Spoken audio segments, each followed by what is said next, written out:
नमस्कार, मी अभिजित करंडे. माझा विशेषमध्ये आपल्या सगळ्यांचं स्वागत.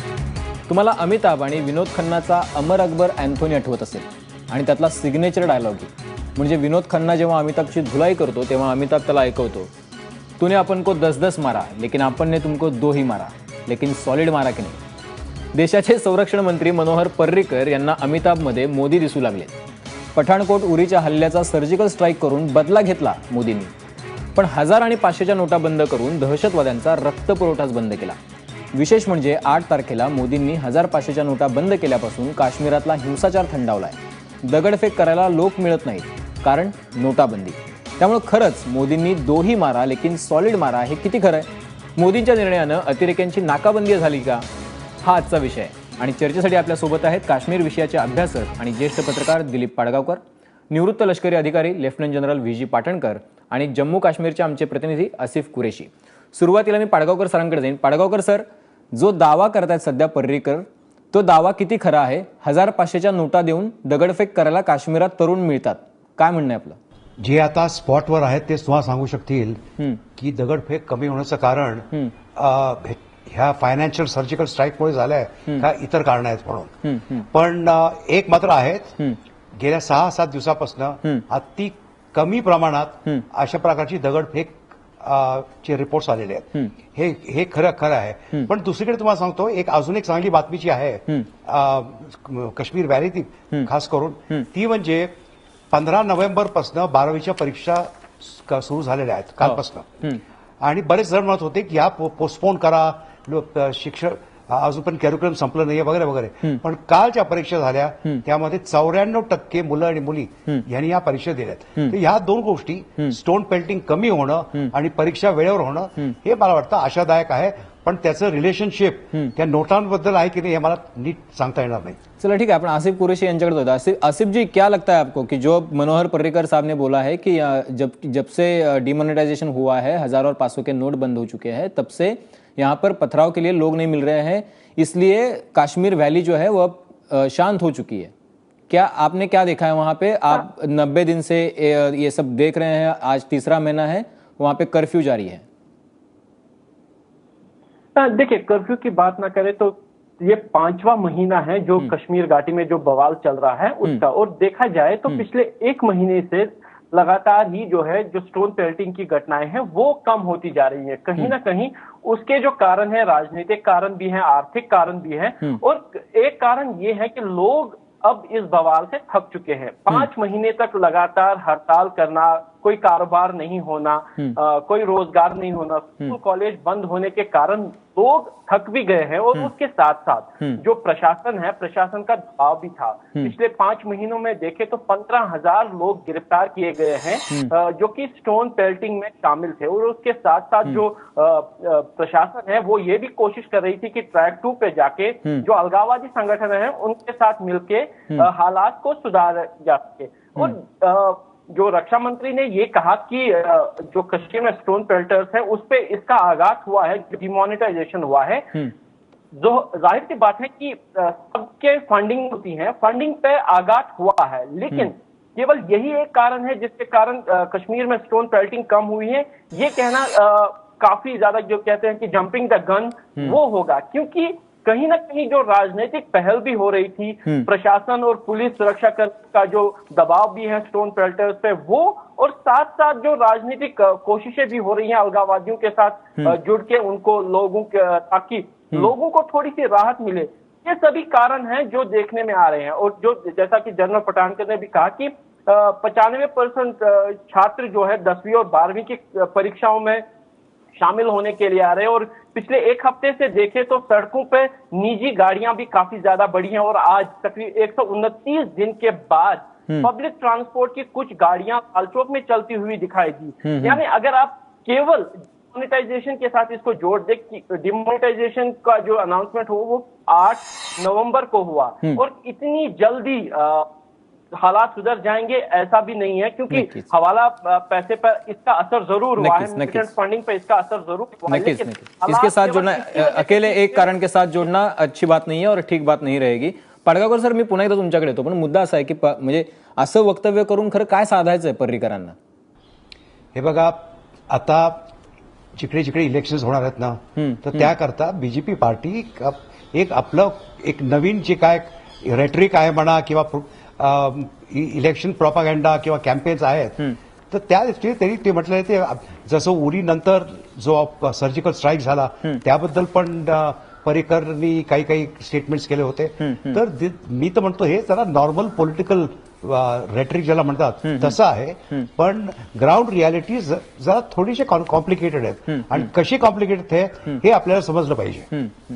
पण पाडगावकर सर, हा मुद्दा झाला पर्रिकरांच्या स्टेटमेंटचा, पण आपण जरा त्याच्यापासून पुढे येऊयात. मला तुम्हाला असं विचारायचं आहे की 12,000 कोटी रुपये गेल्या 10-15 वर्षांमध्ये जे नकली चलन आहे ते वापरात आलेलं आहे आणि जवळपास आत्ताही या क्षणाला इंटेलिजन्स ब्युरोच्या माहितीनुसार 400 कोटीचं जे नकली चलन आहे ते वापरात आहे. दर 10 लाखात NIAच्या दाव्यानुसार दर 10 लाखातल्या 250 नोटा नकली असतात आणि हे बहुतेक चलन जे आहे ते पाकिस्तान मार्गे बांगलादेश मार्गे भारतात येतं, ज्याचा वापर दहशतीसाठी केला जातो. तर डिमॉनिटायझेशन झाल्यामुळं, ह्या 1000-500च्या नोटा बंद झाल्यामुळं दहशतवादाला किती मोठा फटका बसला किंवा आपण त्याची एक नाकाबंदी केली असं म्हणू शकतो? नाही, मी काय म्हणेन की नक्की फटका बसणार आहे. कारण हे बघा 8 तारखेलाच हे डिमॉनिटायझेशन जाहीर केलं गेलं. इतक्या 5-6 दिवसात हे सगळं बंद करणं हे काही इतकं सोपं नाहीये, पण नक्कीच त्यांना फटका बसणार. आणि एवढं पण तुम्हाला सांगतो मी की गेल्या 7-8 वर्षापासून ह्या ज्या नकला नोटा येत आहेत ह्याच्याबद्दल आपल्या गव्हर्नमेंटला माहिती होतं, म्हणजे पूर्वीच्या सरकारलाही माहिती होतं, मोदी सरकारलाही माहिती होतं. मला प्रश्न एवढाच आहे की त्यांना 2.5 वर्ष काय लागले या मोदी सरकारांना हे डिमॉनिटाईज करण्याकरता. कारण मी हेही सांगतो की सर्वात जास्ती जर पैसे येत असतील नकल्या नोटा त्या नेपाळहून येत होत्या आणि आपलं आणि नेपाळ गव्हर्नमेंटचं बरंचसं कॉपरेशन होते. एवढंही तुम्हाला सांगेन की भारतीय नोटा 500 रुपयाच्या आणि 1000 रुपयाच्या नेपाळनी स्वतः त्यांच्या देशामध्येच बंदी लावली होती, कारण इतके फेक नोट्स तिकडे येत होते म्हणून. बरोबर. तर ह्याचा नक्कीच फटका बसणार आहे, पण तो लगेच 5-7 दिवसात बसला असं म्हणणं बरोबर वाटणार नाही. 5-7 दिवसात बसला असं नाही. मी तुम्हाला त्याचे मी म्हणूनच मगाशी म्हटलं की आपण पर्रिकरांचं वक्तव्य जे आहे त्याला आपण तिथंच सोडूयात, पुढे येऊयात थोडंसं, आणि ह्या लार्जर पिक्चरमध्ये काय परिणाम होऊ शकतो. लष्कर-ए तैयबा असतील किंवा दाऊदच्या माध्यमातून काही नोटा भारतात पसरवल्या जातात. म्हणजे आपल्याकडे जी आकडेवारी आहे त्याच्यानुसार त्यांनी जे सांगितलं आहे, तर डेव्हिड हेडलीने सुद्धा 40,000च्या हाय क्वालिटी नकली नोटा त्याला दिल्या होत्या आणि ज्यावेळेला तो भारतात आला त्यावेळेला, म्हणजे मुंबईत असताना, जवळपास 4 लाख रुपयाच्या नकली नोटा त्याच्याकडे होत्या किंवा त्यांनी त्या वापरल्या असं दावा त्यावेळेला इंटेलिजन्स ब्युरोनी केलेला होता. तर आता ह्या लार्जर पिक्चरमध्ये आपण या डिमॉनिटायझेशन आणि दहशतवाद याकडे कसं बघायला पाहिजे? एक अजूनही 4-5 आठवडे वाट बघितली पाहिजे. आणि त्याचं कारण तुम्हाला सांगतो मी की जसं जसं आपण बर्फ पडायला लागला ना व्हॅलीमध्ये, ऑटोमॅटिकली हे सगळे जे ऍक्टिव्हिटीज आहेत टेररिस्टच्या त्या कमी होत जातात. तर आता जर कोणी म्हटलं की जवळजवळ बंदच झाले आहेत कशामुळे, तर या डिमॉनिटायझेशनमुळे, तेही खरं कारण नाहीये. पण केव्हा ना केव्हा तरी लवकरच त्यांना फटका बसणार आहे. हा एक भाग झाला. दुसरा भाग झाला, हे जे दगडफेक वगैरे कॉन्स्टंटली होतीये काय, ती फक्त फेक मनीमुळे होतीये असं मला कधी वाटत नाहीये. कारण काश्मीरच्या इतिहासात अगदी पार 1930s पासून काय पॉलिटिकल प्रोटेस्ट हा दगडफेकनीच केला जात होता काय. तर ती दगडफेक आता होण्याची शक्यता नक्कीच कमी होईल, पण सगळंच पाकिस्तान करते किंवा सगळंच या फेकमुळे मनीमध्ये होतंय असं म्हणणं पण ठीक वाटत नाही मला. बरं. आपल्यासोबत विजी पाटणकर आहेत नागपूरहून. पाटणकर सर, मुद्दा असा आहे की बांगलादेश असेल, नेपाळ असेल किंवा पाकिस्तान असेल, या तिन्ही देशांमधून मोठ्या प्रमाणात फेक करन्सी जी आहे ती भारतात येते.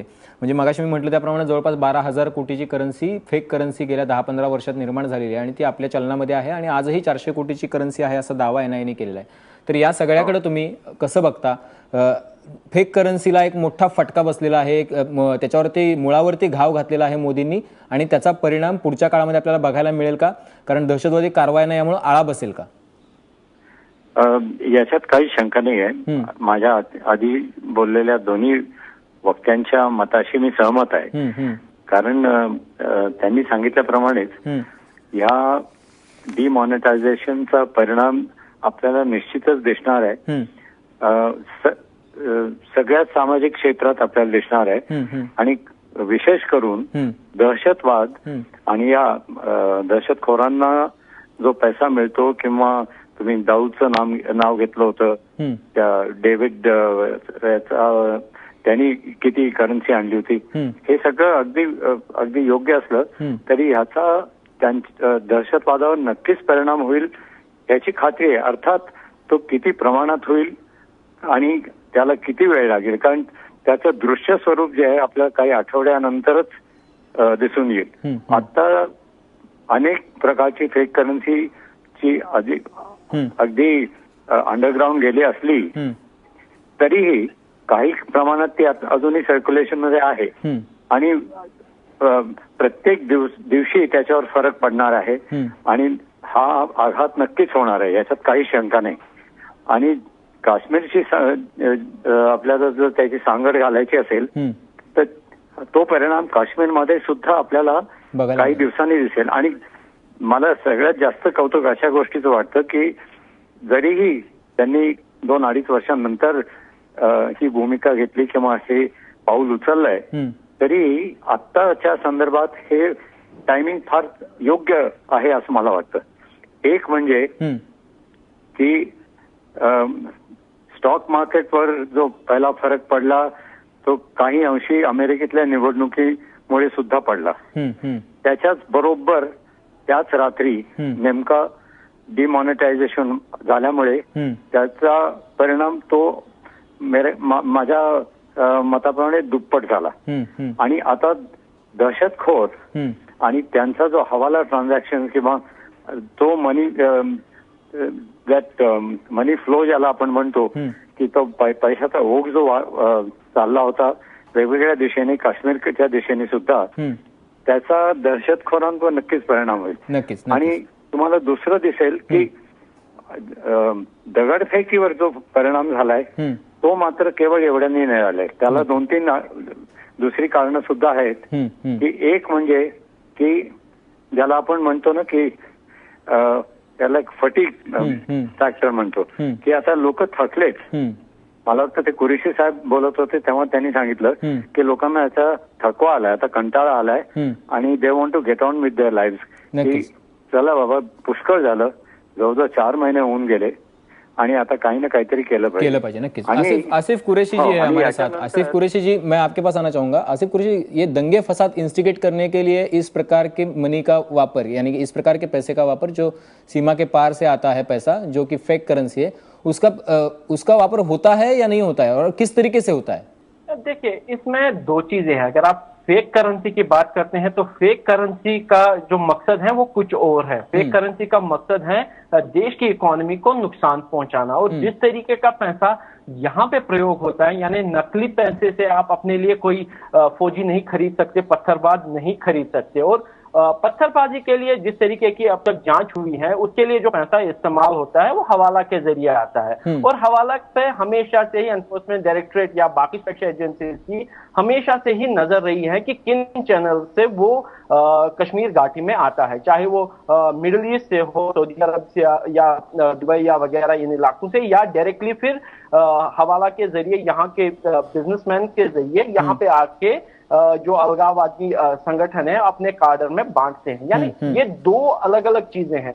एक जो नकली नोट पाकिस्तान के जरिए इन्फ्यूज किए जाते हैं इकोनॉमी को नुकसान पहुंचाने के लिए, और दूसरा हवाला के जरिए ऐसा पैसा लाना जिसका मकसद ये होता है कि जो अलगाववादी संगठन या चाहे मिलिटेंट ऑर्गेनाइजेशन हो उनके अपने खर्चे के लिए हवाला के जरिए जो पैसा आता है वो अलग बात है. कहीं ना कहीं उस पर हमेशा से ही सुरक्षा एजेंसीज की नजर रही है. और कुछ चैनल को हमने देखा है कि आज अब तक कई बार उसको तोड़ा भी गया है, कई लोगों को गिरफ्तार भी किया गया. और अगर देखें तो डिमोनेटाइजेशन से कुछ दिन पहले ही सरकार की तरफ से और खुफिया एजेंसीज की तरफ से जानकारी दी गई थी कि काफी बड़ी मात्रा में हवाला का पैसा आया हुआ है कश्मीर घाटी में, जिसका उपयोग अलगाववादी कार्रवाइयों में हो सकता है, जिनमें पत्थरबाजी भी शामिल है. लेकिन ये देखना है कि जो पत्थरबाजी हो रही है केवल और केवल हवाला के पैसे से हो रही है, वो भी कहीं ना कहीं गलती ही होगी, क्योंकि एक राजनीतिक कारण भी है इस सब के पीछे. आप देखें तो अगर कल भी श्रीनगर के ईदगाह में एक युवक की मौत हो गई, वो सीआरपीएफ की एक गाड़ी से कुछ दिन पहले टकराया था, कल उसकी डेथ हो गई अस्पताल में. उसके तुरंत बाद विरोध प्रदर्शन हुए और पत्थरबाजी हुई और पुलिस की गाड़ियों को निशाना बनाया गया. लेकिन अगर आप इस चीज को देखेंगे कि इस चीज को हवाला के पैसे के साथ जोड़ा जाए तो कहीं ना कहीं वो एक गलती भी होगी हमारी तरफ से. लेकिन हवाला का पैसा आ रहा है वो कई सालों से आ रहा है और उस चैनल पे हमेशा नजरें रही हैं, और जो ये डिमोनेटाइजेशन हुआ है उससे कहीं ना कहीं हवाला के जो चैनल हैं वो प्रभावित होंगे, जिसका असर अलगाववादी संगठनों की कार्रवाइयों और मिलिट्री संगठन की कार्रवाइयों पर भी देखा जा सकता है। नक्कीच नक्कीच। आसिफ जी, और एक बात मैं आपसे जानना चाहूंगा कि यंग जो लोग हैं, उनको इंस्टिगेट करने के लिए, उनको अपनी तरफ खींचने के लिए क्या इस तरीके से पैसे का उपयोग होता है, या उसका कुछ यहाँ इसका कनेक्शन है? बिल्कुल, देखिए हर जो कार्रवाई होती है उसके पीछे कुछ संगठित लोग होते हैं, संगठन होते हैं, और कई बार जो अब तक सुरक्षा एजेंसियों की तरफ से भी देखा गया है कि जो इन्वेस्टिगेटर्स होते हैं, जो इन विरोध प्रदर्शनों को शुरू करते हैं, उनको फंडिंग हमेशा आती रही है, और कहीं ना कहीं उसका एक छोटा सा रोल तो बनता है, क्योंकि जो इन्वेस्टिगेटर हैं, यानी जो विरोध प्रदर्शन स्टार्ट करवाते हैं, जो पत्थरबाजी स्टार्ट करवाते हैं, उनके लिए पैसे का लेन देन होता है। लेकिन कुल मिला के अगर ये हम सोच के चले कि सारी की सारी जो विरोध प्रदर्शन हो रहे हैं, सारे के सारे पत्थरबाजी जो हो रही है वो पैसा देख के हो रही है, तो वो हम अपने आप को गलतफहमी में रख रहे हैं कि पैसा बंद कर दिया तो कश्मीर समस्या का हल हो गया, कश्मीर समस्या का समाधान हो गया। इस समय 5 महीने से लोग हड़ताल पे हैं, विरोध प्रदर्शन कर रहे हैं, थक गए हैं, और कहीं ना कहीं वो राहत चाहते हैं, और उसका भी असर सड़कों पे देखने को मिल रहा है। लेकिन अगर हम इस चूक में रहे, इस भूल में रहे कि डिमोनेटाइजेशन हो गया, हवाला का पैसा रुक गया और कश्मीर में कोई विरोध प्रदर्शन नहीं होगा, तो ये गलतफहमी हुई। आज ही जो विपक्षी नेशनल कॉन्फ्रेंस है, उनकी तरफ से एक बात कही गई कि अगर पैसा रोकने से ही कश्मीर के हालात ठीक हो गए, तो 2008, 2009 और 2010 में जो कश्मीर घाटी में विरोध प्रदर्शन हुए वो फिर कैसे रुके। कहीं ना कहीं ये देखने की जरूरत है कि केवल हवाला का पैसा रुक जाए, डिमोनेटाइजेशन हो जाए और उससे कश्मीर में हालात सामान्य हो जाए, ये गलतफहमी। नक्कीच हे सगळे मुद्दे महत्त्वाचे आहेत, पण एक छोटासा ब्रेक घेऊयात आपण, आणि ब्रेक नंतर चर्चा करूयात की बांगलादेश आणि नेपाळमधून सुद्धा अशीच फेक करन्सी भारतात येते, ती थांबवण्यासाठी आपल्याला नेमकं काय करता येईल। तुम्ही कुठेही जाऊ नका, पाहत रहा एबीपी माझा। ब्रेक नंतर आपल्या सगळ्यांचं स्वागत। आपली चर्चा चालू आहे की नोटाबंदीमुळे, म्हणजे 500 आणि 1000च्या नोटा बंद केल्यामुळे दहशतवाद्यांचं कंबरडं मोडलंय का। पाडगावकर सर, मुद्दा असा आहे की इंटेलिजन्स ब्युरोने ही माहिती खरं तर खूप वर्ष आधी दिली होती की 500 आणि 1000च्या नोटा पेशावरमध्ये छापल्या जातात आणि त्याची माहिती सरकारला होती। त्यानंतर बरेच वर्ष मध्ये गेली आणि आता मोदींनी डिमॉनिटायझेशन करून 500-1000च्या नोटा बंद केल्या आणि एका प्रकारे ते एक मुळावर घाव घातल्यासारखं झालं। पण इतर कुठले मुद्दे लक्षात घेतले पाहिजेत की ज्याच्यामुळे दहशतवाद्यांचं कंबरडं खऱ्या अर्थानं मोडून काढलं जाईल? हे बघा, त्याच्याकरता बऱ्याच रिपोर्ट्स केलेले आहेत सरकारकडे गेल्या 5-7 वर्षापासून की जर तुम्हाला व्हॅलीचे लोक, स्पेशली जम्मू आणि काश्मीर ॲज अ होल, पण व्हॅली पर्टिक्युलरली, त्या लोकांबद्दल तुमचं त्यांची काय काय मागणीच्या आहेत त्याच्याबद्दल तुम्ही नीट ऐकून घ्या। आणि मेन मुद्दा पहिल्यापासून मी सांगतोय की हा डेव्हलपमेंटचा नाहीये, डेव्हलपमेंट तिकडे पाहिजे, पण डेव्हलपमेंटच्या पलीकडे पण अगदी सुरुवातीपासून म्हणजे 47-48 पासून तिकडच्या लोकांना वाटते की मूळ मुद्दा जो आहे हा पॉलिटिकल मुद्दा आहे, हा राजनीतिक मुद्दा आहे, आणि त्याच्याबद्दल तुम्ही का बोलत नाही आमच्याशी। तर जोपर्यंत हा मूळ मुद्द्याकडे लक्ष देत नाही तोपर्यंत या काश्मीरचा प्रश्न कधीही सुटणार नाही। हा एक भाग झाला। दुसरा भाग असा की जे आतापर्यंत काश्मीरबद्दल बोलतायत त्यांची सगळी दृष्टिकोन जो आहे तो काश्मीर व्हॅली मधला आहे, पण जम्मू आणि लडाखमध्ये पण तिकडे पण त्या लोकांच्या काय काय एक्सपेक्टेशन्स आहेत, पॉलिटिकल ऍस्पिरेशन्स आहेत, तेही समजून घेण्याकरता कोणी पुढे आले पाहिजे। तर सर्वात आधी म्हणतोय की रिलीफ रिहॅबिलिटेशन, आता जवळजवळ 100च्या वर लोक मारली गेली या बुरहान वाणीच्या किलिंग नंतर। बरोबर, त्यांच्या बऱ्याचदा त्या पेलेट गन्समुळे कित्येकांचे डोळे वगैरे गेले, तर त्यांना रिहॅबिलिटेशन करण्याची अतिशय जरूरत आहे। त्याच्याबद्दल काय काय होत आहे हे आतापर्यंत मला तरी काही नीट माहीत नाहीये, आणि ते एकदा झालं तर मग हा मेन पॉलिटिकल मुद्दा जो आहे त्याच्याबद्दल पण लक्ष केंद्रित करणं अतिशय जरुरी आहे। तसं सुरू झालं काय तर मला वाटतं की हळूहळू हा प्रश्न सुटेल। आणि गेल्या 7-8 दिवसापूर्वीच यशवंत सिन्हा जी आपली पूर्वी finance minister, external affairs minister होते, त्यांनी व्हॅलीमध्ये गेले होते, ते सेपरेटिस्टना भेटले होते, आणि त्यानंतर राजनाथ सिंगनी त्यांनी एक रिपोर्ट दिला होता। त्या रिपोर्टमध्ये त्यांनी तेच म्हटलेलं आहे की urgent measures, confidence building measures घ्या, आणि त्यानंतर ह्या पॉलिटिकल मुद्द्यावर पण तुम्ही लक्ष द्या. अच्छा, ठीक आहे. पण पडगावकर सर, मुद्दा असा आहे की या सगळ्यामध्ये हा काश्मीरचा मुद्दा जसा तुम्ही म्हणालात की तो राजकीय मुद्दा आहे, तसा तो आर्थिक विकासाचा पण आहे आणि भावनिक पण आहे. तर अनेक वेळेला आपण पाहतो की ज्या वेळेला काश्मीरमध्ये हिंसाचार बळावतो त्या त्यावेळेला तरुण त्याच्यामुळे जास्त अफेक्ट होतात. तर त्या तरुणांना आपण एका सुरक्षित वातावरण मिळेल याची शाश्वती आपण कशी देऊ शकतो, जेणेकरून बुराणवाणीसारखे जे तरुण आहेत ते त्यांचे आयकॉन बनणार नाही तिथल्या व्हॅलीतल्या तरुणांचे. तर त्यासाठी काय केलं पाहिजे? नाही, ते सांगतो ना, जर तुम्ही यू सी सिक्युरिटी ही दोन प्रकारची सिक्युरिटी असते. एक फिजिकल सिक्युरिटी असते आणि दुसरी एक सायकोलॉजिकल मानसिक सिक्युरिटी असते. तर तुम्ही जर दिल्लीनी जर हे डिसाईड केलं की हो तुमच्या अनेक समस्या आहेत, त्याच्यामध्ये मूळ समस्या तुमच्या आयडेंटिटीबद्दल आहे, तुमची पॉलिटिकल ऍस्पिरेशन्स काय त्याच्याबद्दल आहेत, त्याबद्दल जरी बातचीत सुरू जरी झाली, वाटाघाटी सुरू जरी झाल्या, तर मी म्हणतो एक प्रकारचं तिकडे ऍटमॉस्फिअर तयार होईल या मुलांकरता. आणि दुसरं तुम्हाला सांगतो की 4 महिने जवळजवळ आता एज्युकेशनल इन्स्टिट्यूशन्स बंद पडलेत. ते घर बसून हे मुलं करतात काय, तर नुसतं रॅडिकलायझेशनच्या मार्गाने चाललेले आहेत. इस्लामिक रॅडिकलायझेशन व्हॅलीमध्ये गेल्या 5-7 वर्षात खूप जास्ती वाढलंय. त्याच्याकडे पण दिल्लीने दुर्लक्ष केलेलं आहे. आणि तिसरं म्हणजे तुम्ही जर जॉब ऑपॉर्च्युनिटीज तिकडे दिल्या नाहीत काश्मीरमध्ये, काय तर दिवसभर ही मुलं मुली करतात काय, वन्स अगेन तेच आहे, रॅडिकलायझेशन एकीकडे आणि दुसरीकडे जितक्या लवकर हत्यार वापरायला शिकता येईल तितक्या लवकर ते हत्यार वापरायला शिकतात. नक्कीच नक्कीच. तर हे कॉम्प्रोमेसिव्ह प्लॅन पाहिजे डेव्हलपमेंटबद्दल, एक पॉलिटिकल अप्रोच, एक सायकोलॉजिकल अप्रोच, काय तो मला वाटतो त्याच्या प्रकारचा कॉम्प्रिहेन्सिव्ह अप्रोच मला तरी आता माझ्या डोळ्यासमोर येत नाहीये. ठीक है, मैं पाटनकर सर तुमच्याकडे येतो, पण त्याच्या आधी मैं आसिफ जी मैं आपके पास आना चाहूंगा. जब ये अभी पड़गांवकर सर ने बहुत अच्छी तरह से विश्लेषण किया इस चीज़ का, तो मेरा फिर से वही सवाल है. आप बहुत सारे साल से वहाँ पे रह रहे हैं, आप वहीं के रहने वाले हो, आप ऑब्जर्व कर रहे हो पूरी स्थिति. तो क्या ऐसी चीज़ें हैं कि जिस तरीके से बुरहान वानी वहाँ के वैली के यूथ का आइकॉन बन जाता है, ऐसा क्यों होता है?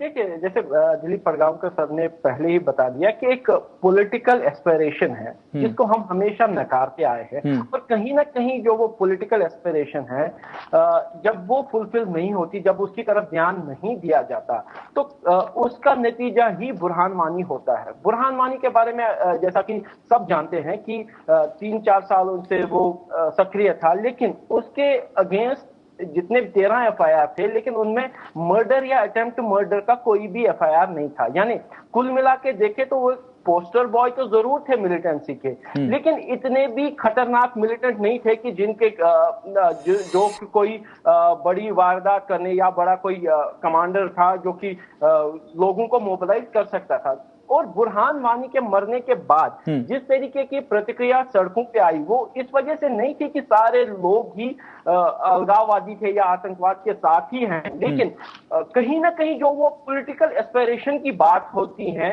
वो निकल के बाहर आई. जो विरोध प्रदर्शन हुए वो उस पॉलिटिकल एस्पिरेशन को लेके था.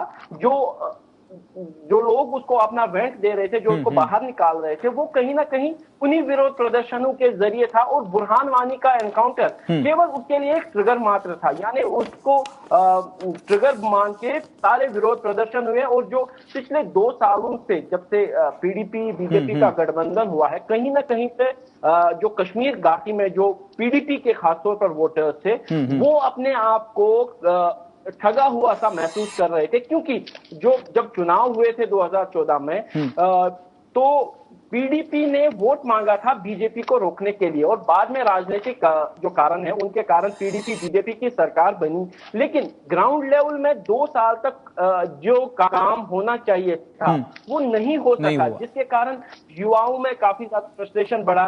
जो राजनीतिक तौर पर जो माना जा रहा था कि अलगाववादियों के साथ बातचीत होगी या कोई पहल होगी, वो सब कुछ नहीं हुआ. और कहीं ना कहीं उसके बिल्कुल विपरीत सा एजेंडा सड़कों पे चलता आया, जिसका नतीजा ये हुआ कि बुरहान वानी की मौत को एक कारण मानकर, उसको एक ट्रिगर मानकर लोग सड़कों पे आए. जो अपनी राजनीतिक हताशा था, म्हणजे राजकीय महत्वाकांक्षा हे त्याच्या पाठीमागचं मूळ कारण आहे असं आपण थोडक्यात म्हणू शकतो. मी एकदा शेवटी पाटणकरांकडे जाईन. पाटणकर सर, हा फक्त आपण काश्मीर व्हॅली पुरता हा प्रश्न मर्यादित बघून चालणार नाहीये फेक नोटांचा. पश्चिम बंगालमधल्या मालदा सेक्टरमध्ये जवळपास 223 किलोमीटरची बॉर्डर आणि 150 किलोमीटरची बॉर्डर फेन्स्ड आहे, बाकीची ओपन आहे. पण तिथं 58 पेक्षा जास्त BSFच्या पोस्ट आहेत, 2500 पेक्षा जास्त सैनिक तैनात आहेत, तरी सुद्धा आपल्या नाकाखालून तिथून बनावट चलन जे असतं ते आपल्या भारतामध्ये येतं, आपल्या इथल्या सगळ्या इकॉनॉमीला अस्थिर करतं, आपल्या इथल्या सुरक्षेला अस्थिर करतं. तर हे रोखण्यासाठी म्हणून काही उपाययोजना होऊ शकतात कायमस्वरूपी? हे शक्य आहे आणि ते कसं शक्य आहे? योजना केलेल्या आहेत त्या राबवल्या पाहिजेत आणि त्या राबवल्या पाहिजेत अतिशय प्रामाणिकपणे. आधीचे जे नियम आहेत किंवा जी प्रोसिजर्स घालून दिलेली आहेत ती फॉलो केली जात नव्हती. आता ती जर अतिशय प्रामाणिकपणे ती पाळली गेली तर मला वाटतं याची टक्केवारी अनेक पटीने वाढेल.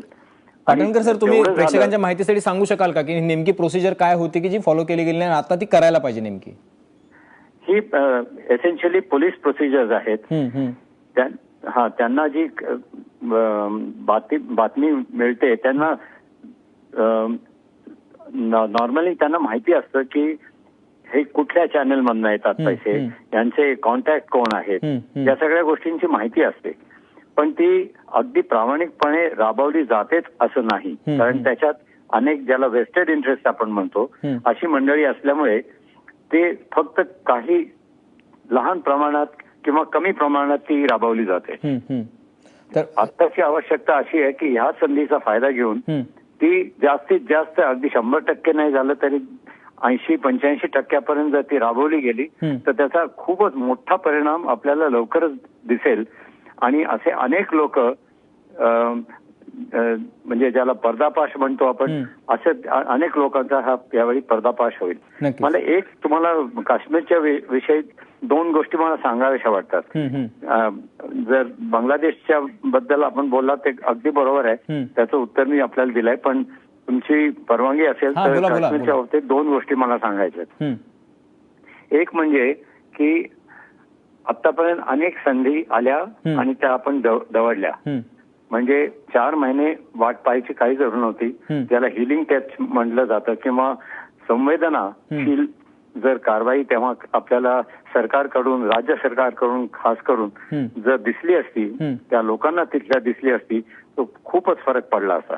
जसं पाटगावकर साहेबांनी सांगितलं की ज्या लोकांची दृष्टी गेली आहे त्यांची मदत, त्यांच्या प्रति संवेदना व्यक्त करण्याचे काही प्रयत्न जर झाले असते तर नक्कीच या सगळ्या गोष्टींवरती फरक पडला असता. मी पाडगावकर सर, शेवटचा 1 मिनिट आहे आपल्याकडे. मुद्दा असा आहे की आता पाटणकर सर जसं म्हणाले की आपली यंत्रणा हँडिकॅप आहे आणि आपल्याला माहिती आहे की कुठल्या चॅनलमधून फेक करन्सी भारतात येते जी इकॉनॉमीला अनस्टेबल करते, आपल्या दहशतवाद्या कारवायांना ती पूरक ठरते.